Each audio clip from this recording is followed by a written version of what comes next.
नमस्कार दोस्तों, इस वक्त हम माँ वाटिका में खड़े हैं और हमारे साथ में यूपीएससी में भारत देश में 8वीं रैंक प्राप्त करने वाले अलीराजपुर के भांजे और बाग के निवासी प्रक्षाल सेक्रेटरी उपस्थित है और आज इनका ननियाल पक्ष के द्वारा और अलीराजपुर की जनता के द्वारा भव्य स्वागत किया गया है। सबसे पहले तो हम आपको बधाई देंगे सर। बहुत बहुत धन्यवाद सर। इस देश की सबसे कठिन परीक्षा जिसमें आपने 8वीं रैंक प्राप्त करी है, तो आपको कैसा अनुभव हो रहा है? सर, अनुभव तो काफ़ी अच्छा होता ही है, क्योंकि जब आप ऐसा स्थान प्राप्त करते हो, अनएक्सपेक्टेड भी था बहुत ज़्यादा। यही होता है कि आप निकल जाओ, बहुत ज़्यादा एंजाइटी भी होती है, बट फिर आप जब 8th रैंक आ जाती है तो काफ़ी कुछ अनएक्सपेक्टेड सा ही लगता है। आपकी सफलता के पीछे आप किसका हाथ मानते हैं? सबसे ज़्यादा हाथ मैं अपने परिवार और दोस्तों का मानता हूँ। परिवार में अपनी माताश्री, पिताश्री और जो मेरी छोटी बहन है उनका, साथ में जो नाना जी का आशीर्वाद रहा है और कुछ दोस्तों का जो हमेशा मोटिवेट और सपोर्ट करते रहते थे। आपने कौन से अटेम्प्ट में यह यूपीएससी क्लियर की है? मेरा 3rd अटेम्प्ट था। पहले अटेम्प्ट में मैं इंटरव्यू तक पहुंचा था, दूसरे में प्रीलिम्स भी नहीं हुआ था और इस बार में जब हुआ तो तीनों चीज़ें एक साथ हो गई और भगवान की कृपा से 8th रैंक आ गई, जो कि बहुत ही ज़्यादा अनएक्सपेक्टेड सी थी। आपने इसकी तैयारी कहाँ से की? मैंने तैयारी दिल्ली रह के ही करी है। पहले मैं कानपुर में IIT कानपुर से ग्रेजुएट हूँ मैं, तो ग्रेजुएशन के साथ ही मैंने तैयारी चालू कर दी थी। उसके बाद फिर मैं दिल्ली गया था और दिल्ली से ही प्रिपरेशन करी है। आपका लक्ष्य था यूपीएससी टॉपर बनना?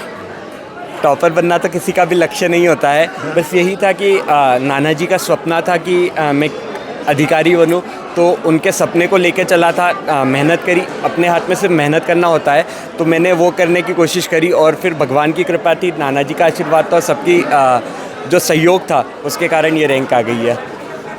आपने यूपीएससी टॉपर बनने में किन किन चीज़ों को छोड़ा जो आज यहाँ पे पहुँचे हो? सर, ये एक ऐसी एग्ज़ाम है जो त्याग और संघर्ष मांगती है। तो मेरे ये चीज़ सोच ली थी कि अगर मैं त्याग और संघर्ष नहीं करूँगा तो मुझे ना ये एग्ज़ाम क्लियर होगी, ना मेरी कोई रैंक वगैरह आएगी।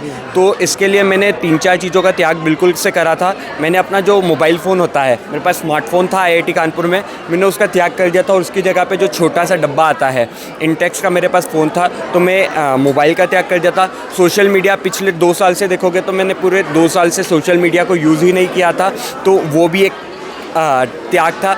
उसके साथ में ये भी चीज़ें थी कि जैसे मुझे पता था कि अगर मेरे पास पुराना फ़ोन नंबर भी रहेगा तो बहुत सी बार ऐसा होता है कि आप बात करते हो, चीज़ें करते हो, तो आपका टाइम कहाँ जाता है आपको पता नहीं चलता है, तो इसलिए मैंने अपना नंबर भी बदल लिया था। तो वो चीज़ है कि ये एग्ज़ाम संघर्ष मांगती है और त्याग मांगती है, तो मैंने बोला कि इस एग्ज़ाम को देना ही पड़ेगा वो त्याग। आपने मंच से एक बात कही कि आपके नाना जी का निधन हुआ, आपको सूचना प्राप्त हुई, आप उपस्थित नहीं हो पाए। सर, एक्चुअली जो मेरी मेंस वाली एग्ज़ाम थी उसी के बीच में उनका निधन हुआ था।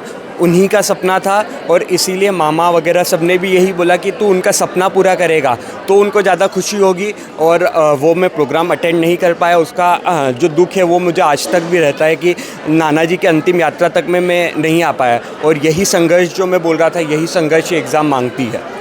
आप किस कैडर में जाओगे? लोग कुछ MP कैडर है, कोई UP कैडर, आप कहाँ जाना चाहोगे?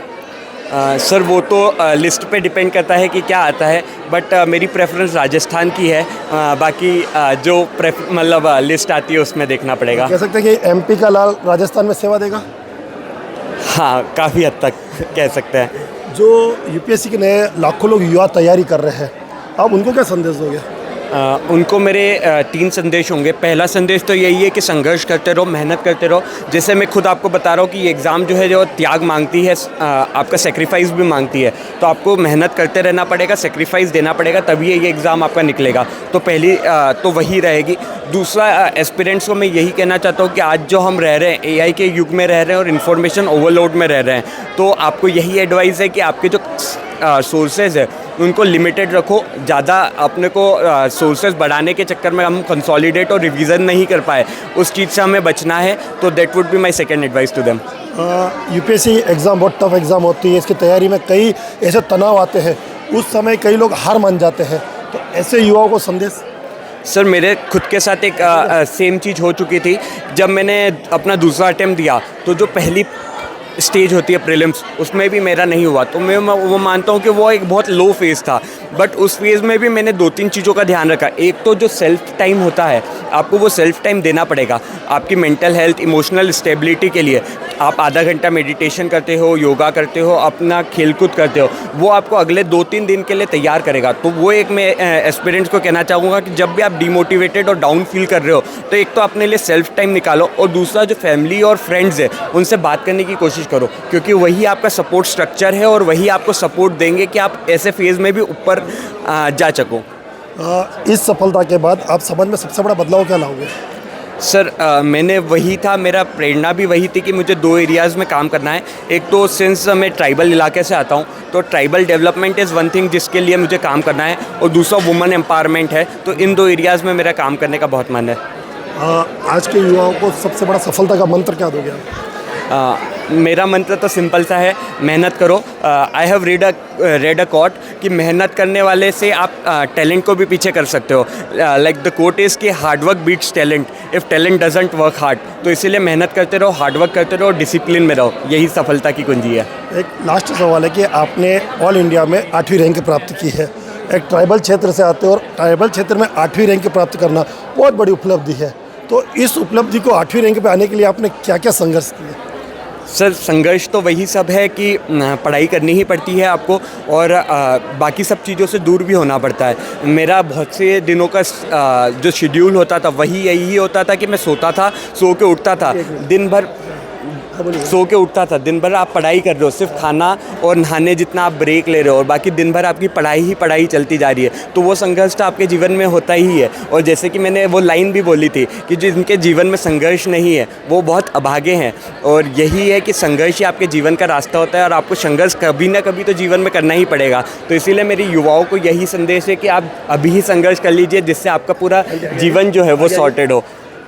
आप उनकी माताश्री हो, आपके एक आदिवासी बहुल्य क्षेत्र में आपके इस सुपुत्र ने ऑल इंडिया में 8वीं रैंक प्राप्त की है, तो आपको कैसा अनुभव हो रहा है बताइए सबसे पहले तो। एक माँ के लिए इससे बड़ी बात क्या होगी। मुझे बहुत प्राउड होता है अपने बेटे पर, बहुत नाज होता है कि मैं इसकी माँ हूँ। मेहनत इसने की है, परिश्रम इसने किया है, पर जो नाम इसने आज हमें दिया है वह हमारे लिए बहुत प्राउड की बात है। तो आने वाली जो युवा पीढ़ी है, जिस प्रकार से आपने आपके बच्चों को इस मुकाम में पहुंचाया, इस प्रकार से उन माताओं अभिभावकों को क्या संदेश देना चाहोगे?